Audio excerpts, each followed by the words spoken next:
Assalamualaikum warahmatullahi wabarakatuh. Perkenalkan, nama saya Rahmawati, NIM 2405015027 dari kelas PBSIJ. Di sini saya akan menjelaskan tentang masyarakat bahasa. Kata masyarakat biasanya diartikan sebagai sekelompok orang dalam jumlah yang banyaknya relatif, yang merasa sebangsa, seketurunan, sewilayah tempat tinggal, atau yang mempunyai kepentingan sosial yang sama. Karena itu, bisa disebutkan masyarakat Indonesia, masyarakat Betawi, masyarakat RT 001, atau juga masyarakat Eropa. Lalu, apakah yang dimaksud dengan masyarakat bahasa?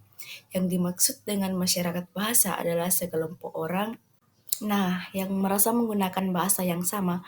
Dengan demikian, kalau ada sekelompok orang yang merasa sama-sama menggunakan bahasa Sunda, maka bisa dikatakan mereka adalah masyarakat bahasa Sunda. Kalau ada sekelompok orang yang merasa menggunakan bahasa Mandaling, maka mereka bisa disebut masyarakat bahasa Mandaling. Dan kalau ada sekelompok orang merasa menggunakan bahasa Inggris, maka mereka bisa disebut masyarakat Inggris, karena titik berat pengertian masyarakat bahasa pada merasa menggunakan bahasa yang sama. Maka konsep masyarakat bahasa dapat menjadi luas dan dapat menjadi sempit. Masyarakat bahasa bisa melewati batas provinsi, batas negara, bahkan juga batas benua. Masyarakat bahasa Baduy dan masyarakat bahasa Osing di Jawa Timur tentu saja sangat sedikit atau sempit.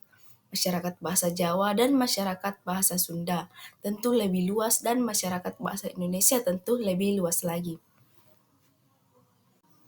Namun, mereka sejauh ini kita melihat bahwa masyarakat bahasa Inggris tersebar luas, yakni di Inggris, di Amerika, dan di Australia.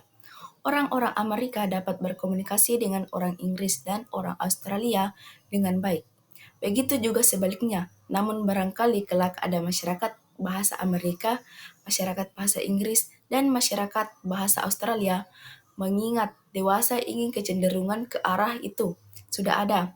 Kini mulai dibedakan adanya British English, Amerika English, dan Australia English. Merasa mempunyai bahasa yang berbeda, yaitu bahasa Denmark, bahasa Swedia, dan bahasa Norwegia. Jadi, di sana ada 3 masyarakat bahasa.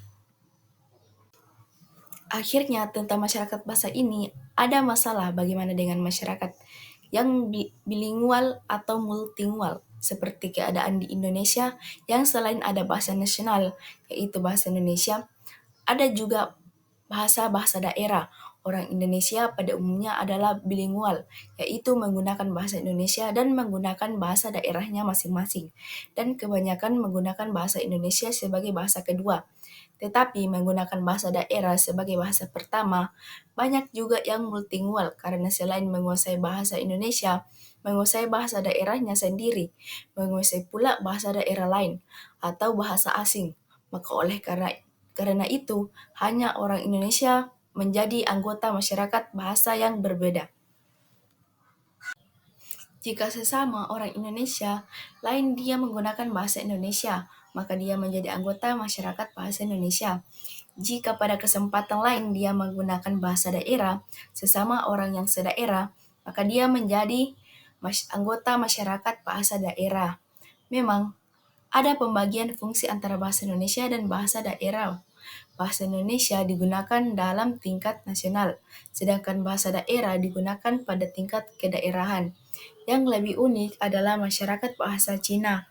Orang-orang Cina menjadi anggota masyarakat bahasa Cina adalah dalam bahasa tulis, bukan dalam bahasa lisan. Secara tertulis, mereka dapat berkomunikasi, sedangkan secara lisan belum tentu, karena sesungguhnya yang disebut bahasa Cina itu banyak berbeda-beda sistem aksara mereka, yang disebut aksara piktogram, memungkinkan mereka untuk bisa saling berkomunikasi.